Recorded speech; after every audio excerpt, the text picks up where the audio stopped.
There is a version of the Viking warrior that lives almost entirely in modern imagination. A man who feared nothing, who walked toward death the way other men walked toward a meal, who saw the battlefield as the one place in the world where life made complete sense. That version sells well. It fills television series and video game covers and the backs of paperback novels. It is also, in meaningful ways, wrong. Not wrong in every detail. The Norse warrior culture genuinely did cultivate a specific relationship with courage, with endurance, and with violent death. The sagas are full of men who met their ends with what reads as composure or even dark satisfaction. That part is not invention. But the image of the fearless Viking, the man for whom nothing in heaven, earth, or sea could generate genuine dread, is a simplification that obscures something far more interesting. Because Viking warriors did fear things, several things, actually. Some of those fears were physical, rooted in the brutal logic of how bodies fail and how far from home a man can bleed before no one finds him. Some were social, tied to a culture where reputation was a form of survival that outlasted the body itself. Some were cosmological, woven into a worldview that did not offer comfort easily and did not promise a merciful universe. And some were the quiet fears that come with the kind of life that requires you to spend months at sea, months in foreign territory, and months lying awake wondering whether the farm is still standing. Understanding what Viking warriors feared means understanding what their world actually asked of them. Not the fantasy version, the real one. The one that involved salt-rotted rope, infected cuts, the slow grind of starvation at sea, and the social machinery that could strip a man of everything without a single weapon being drawn. The world that produced the Norse warrior culture was first and most fundamentally a world of scarcity and exposure. Scandinavia in the Viking Age, roughly 793 to the late 11th century, was a region of limited arable land, long and punishing winters, and societies organized around the practical need to survive environments that offered little patience for weakness or failure. This is the material baseline from which everything else follows. A Norse-free farmer, or bondi, lived in a longhouse shared, in many cases, with livestock. The animals provided warmth through the coldest months. Smoke from the central hearth drifted upward through daps in the roof. The floor was packed earth, or in wealthier households, wooden planking. The smell was layered and permanent: wet wool, animal dung, wood smoke, dried fish, the particular staleness of many people sleeping in close quarters through a winter that could last half the year. These were the men who raided, traded, and settled. Hardship on campaign was simply a variation of the hardship they already knew. That familiarity was real, but it did not mean they were indifferent to suffering. It meant they had learned to function through it, which is a different thing. One of the most documented and genuinely pressing fears in the Norse warrior world was the fear of dying without witness, or dying in a way that left the body unrecoverable. Norse cosmology, as reconstructed from the Eddic poems and prose sources compiled in Iceland during the 13th century, sources that post-date the Viking Age and carry their own complications, described a fate for those who died in battle that was, at minimum, preferable to other deaths. Odin's Hall, Valhalla, and the warrior dead selected by the Valkyries represent the most famous version of this idea. Men killed in battle might be chosen for this afterlife of preparation for Ragnarok. What matters here is what the framework implied about the wrong kinds of death. A man who died of illness, a straw death in the Norse phrase, did not earn the same status. A man whose body was lost at sea or left in foreign ground occupied a problematic position in a culture that tied memory, honor, and even afterlife access to how the death occurred and whether it was witnessed. This was not irrational fear. Men went to sea on voyages that could last months, crossing the North Atlantic on open clinker-built vessels, elegantly engineered for the water, but offering almost no shelter to the people aboard. A man could go over the side in a storm and simply be gone. No body, no witness, no memorial stone, and no one to bring the news home. The fear of that specific erasure was real and practical. Archaeological evidence supports the importance of proper burial ritual in Norse culture. The effort invested in ship burials, grave goods, memorial stones, and funeral rites for prominent warriors was substantial. The rune stones raised across Scandinavia, many commemorating men who died on foreign expeditions, served a specific function. They anchored the memory of the dead to a place, gave them a name that persisted in carved stone, and offered the witness that a distant death had denied them. That effort would not have been made by a culture indifferent to how their warriors died or whether they were remembered. The physical fears were, perhaps inevitably, less philosophically complex, but no less pressing. Among them, infection occupied a position that the modern imagination tends to undervalue. A Viking warrior's most common serious injury was not the dramatic sword through the chest death of narrative convenience. It was the cut that did not close properly, the wound that went septic in the field, the untreated abrasion that became something far worse over the course of days. The Norse had medical knowledge. Surviving sources reference the use of poultices, the cleaning of wounds, and what appears to be some understanding that certain practices worsened outcomes. Archaeological evidence from Viking-age skeletal remains shows healed injuries, suggesting men survived significant trauma, including blows to the skull, through some form of care and recovery. But the limits of that knowledge were severe. There was no understanding of bacterial infection in any systematic sense. Wounds were sometimes probed with fingers or unsterilized instruments. The environments warriors inhabited, long ships, temporary camps in foreign territory, and siege positions around defended towns, were not clean. A cut manageable in a proper longhouse with access to clean water and rest could become life-threatening within days in the field. Men knew from direct observation what an infected wound looked like, how quickly it progressed, how little could be done once it had advanced. The smell of gangrene was familiar enough that Norse medical sources reference it. A warrior who had watched companions die slowly from festering wounds in the weeks after a raid understood very specifically what he was risking when he took a cut to the leg or forearm that seemed, at first, minor. The skeletons cannot tell us how many men died, not from the blow itself, but from what followed.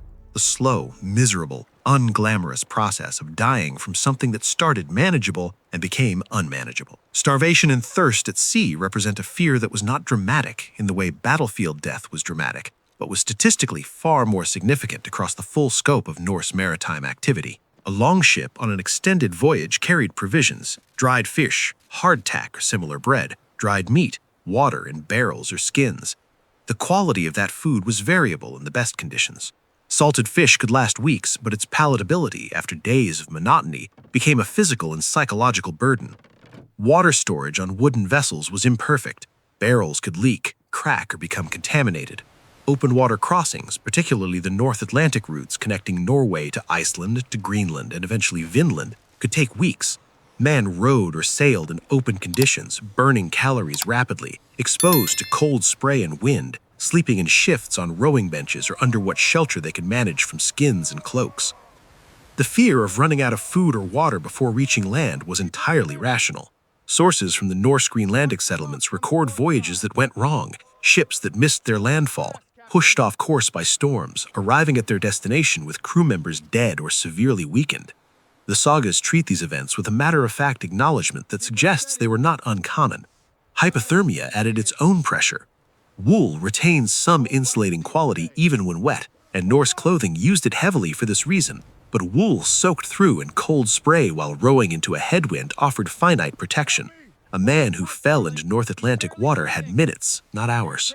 Among the social fears, the one that Norse sources address most consistently is the fear of need, a concept that translates imperfectly as dishonor, but which carried specific connotations that made it, in the Norse social framework, something close to social annihilation. Need was not simply losing a fight or making a poor decision. It described a particular kind of cowardice or unmanliness that Norse society treated as categorically different from ordinary failure. Being accused of need, and the accusation itself carried legal and social weight, meant being designated as someone who had abandoned the behavior expected of a free Norse man in a moment where that behavior was most acquired. It attached to a man's name in a way that was difficult or impossible to remove.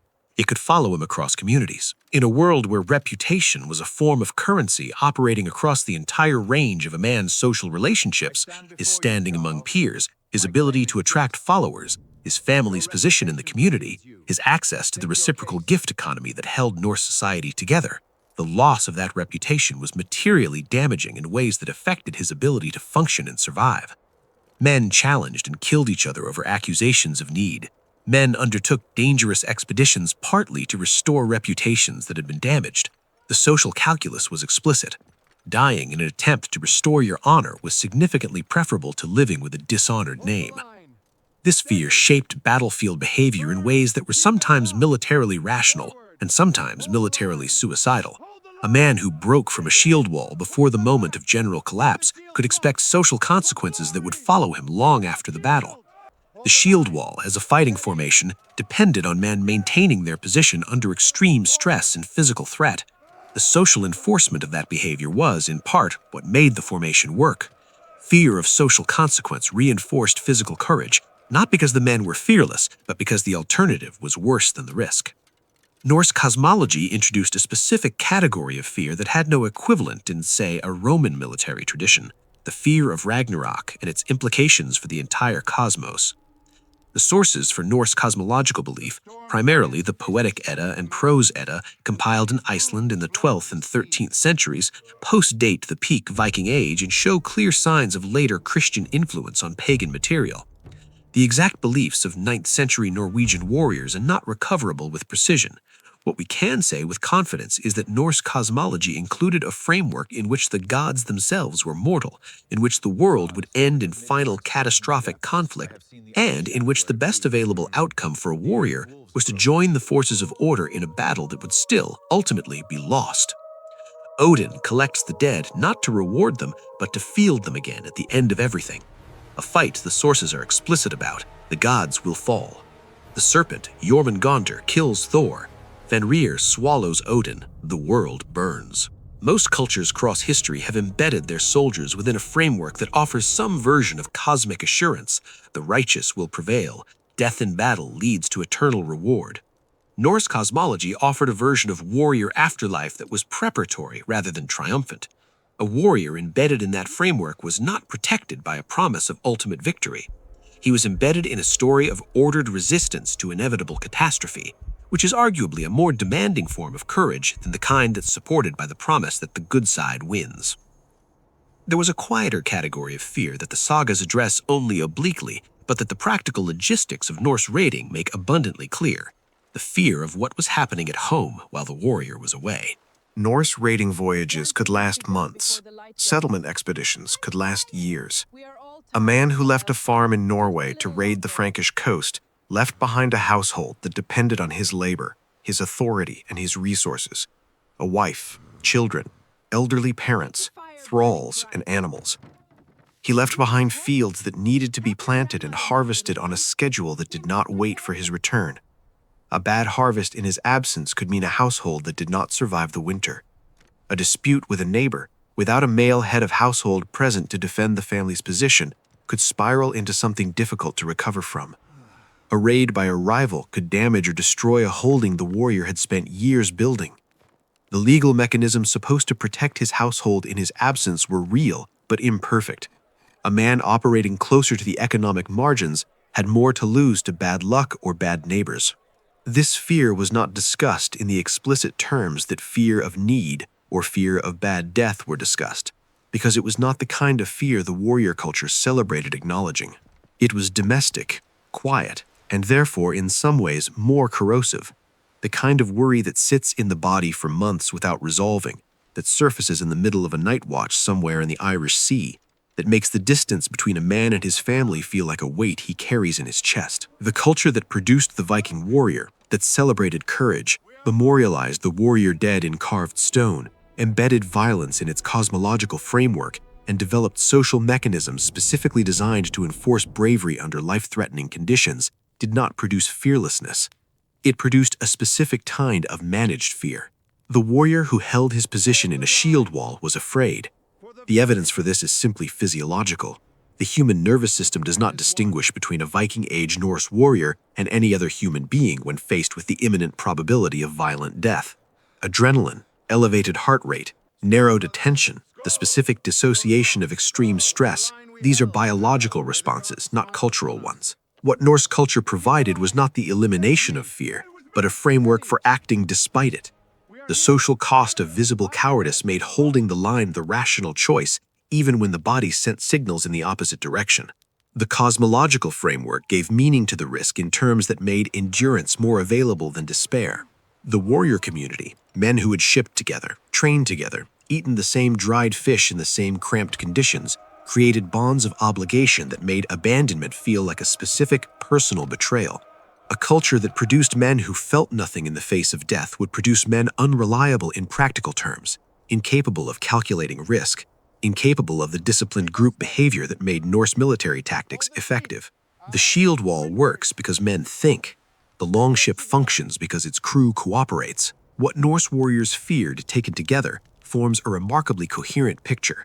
The deaths that left no trace, the wounds that took weeks to kill, the thirst and hunger of the open ocean, the social obliteration of a dishonored name, the cosmic weight of a universe building toward catastrophe, and the quiet domestic arithmetic of everything left behind. The mythology of the fearless Viking is, in the end, a tribute to how well that culture managed what it could not eliminate. The stone memorials, the saga literature, the elaborate funeral rites, the social enforcement of courage, all of it was infrastructure built around the acknowledgement, never quite spoken directly, that fear was real, present, and required a serious response. They were not fearless. They were something more interesting than that.